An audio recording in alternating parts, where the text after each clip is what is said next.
भैया, एक काम करो, आपके पास जितने भी कंबल है ना सारे दे दो और पैसे बता दो। मैडम आप ये सारे कंबल खरीदोगे? हाँ, क्यों नहीं खरीद सकते हैं क्या? नहीं नहीं, खरीद सकते हो ना। मुझे गिनने पड़ेंगे, आप 5 मिनट दो, मैं गिन के बताता हूँ आपको। ठीक है, बस थोड़ा सा जल्दी करना। हाँ। अरे बेटी, बात पूछूं?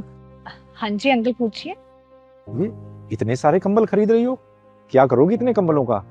कहीं ऐसा तो नहीं कि हमसे खरीद के और ऊंचे दामों पे बेचने का इरादा हो? अरे नहीं नहीं अंकल, भगवान की दुआ से मेरा काम बहुत अच्छा चल रहा है। तो फिर इतने कंबलों का क्या करोगी?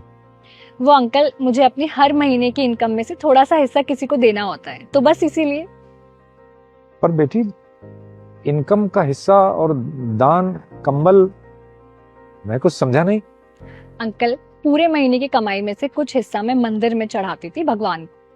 पर पिछले महीने ना मेरे साथ कुछ अजीब सा हो गया। क्या हुआ? पिछले महीने भी मैं हर महीने की तरह मंदिर में चढ़ावा चढ़ाकर वापस आ रही थी।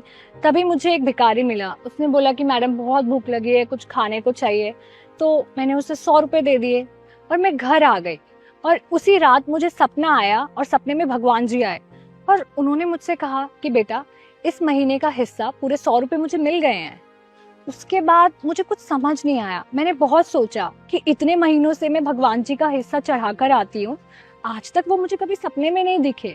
और यही मैंने एक भिखारी को खाने के लिए 100 रुपए दिए, वो सीधा भगवान जी के हिस्से में चले गए। और तभी मुझे रियलाइज हुआ कि असली दान वो नहीं है जो हम मंदिर में चढ़ा के आते हैं। असली दान तो वो है जिससे हम किसी जरूरतमंद की हेल्प करते हैं। और आपको तो पता ही है ना, अब ठंड भी कितनी बढ़ गई है और रात को रोड पर कितने सारे लोग सोते हैं। तो इस बार इस महीने के हिस्से से मैं कंबल खरीद रही हूँ उन लोगों के लिए।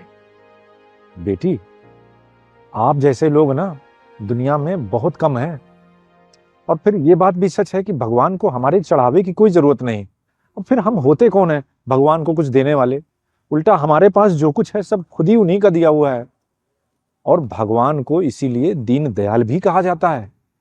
सच्चा दान वही है जो जरूरतमंदों को दिया जाए। हाँ अंकल, बिल्कुल सही कहा आपने। मैडम पूरे 150 कंबल है। अच्छा ठीक है, कितने हुए? अब 1200 रुपये का एक कंबल है, तो उस हिसाब से हुआ। नहीं, 1200 नहीं, ऐसा करते हैं 1000 ही लगाते हैं। आखिर इस पुण्य के काम में कुछ हमारा भी तो हिस्सा होना चाहिए। बेटी, तुम 1000 के रेट से ही सारे कंबलों के पैसे दे दो। ठीक है अंकल, तो आपके हो गए 1.5 लाख रुपए। मनीष, इनको पेमेंट कर दो और सारे कंबल गाड़ी में रखवाओ, आज रात को ही बांटने हैं। जी मैम।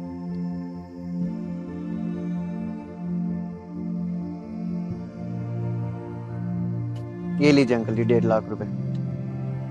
ये सारे कंबल गाड़ी में रखवा दो। जी, आइए।